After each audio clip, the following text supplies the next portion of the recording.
Okay, our weekly little chat with ETBU women's soccer coach Paul Grant, leading into the final weekend of action here in the conference season. Coach Grant, coming off of let's just call it a disappointing weekend. I mean, here at home, took a tough loss at home, a 1-0 loss to Mississippi College, and then Mother Nature didn't do us any favors on Saturday.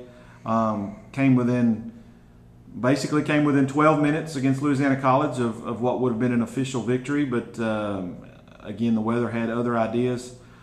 That's put ETBU in a little bit of a hole here going into the final weekend. Basically, the standings now come down to winning percentage. Coach Grant, if you would, just talk a little bit about the process of what that means in terms of playoff positioning and going to basically the conference rule as it stands. Basically, for us, it's going to be 2 wins this week, and it will need to be 2 wins this week, and it's still some help from a couple teams to lose a game to split this weekend. So, it's again, we had our chances earlier in the year to take care of some business, and we didn't.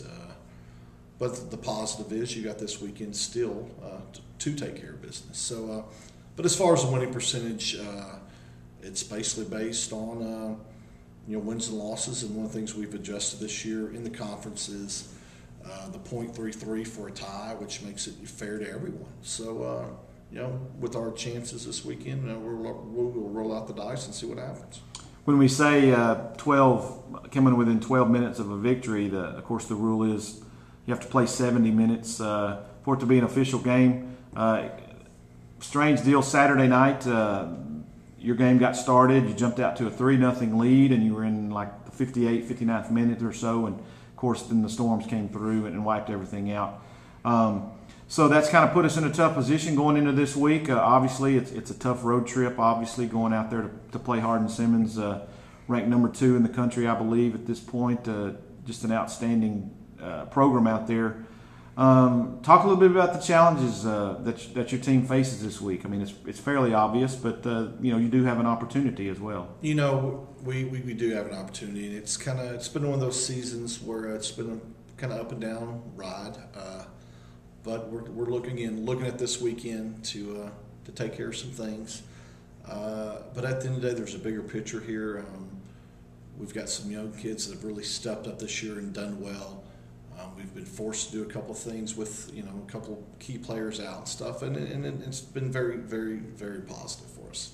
You talk about positive, and it kind of sounds funny to talk about this as a positive, but there was senior day, would have been senior day Saturday, and you didn't have to worry about that because you didn't have any seniors. I mean, everybody you got on your team is coming back and they'll give you some experience and going into next year. So is there any solace in the fact that, yes, you're a young team, but you're still continuing to build? Yeah, I mean, that's the big picture.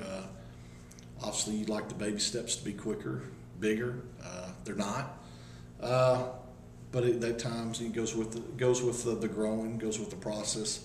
Easily would have loved to push the fast forward button from the beginning of the season till now. But, we wouldn't have grown as much as we have this year, and that's been the positive. It's been a bigger picture. The things that have happened, the things that will continue to happen to us the rest of the season, the rest of the year, we're all going to be positive, and we just build on that for next year. Well, Coach Grant, again, good luck this weekend. Best of luck to y'all as y'all go out to Abilene, and then we'll talk again next week. Thank you.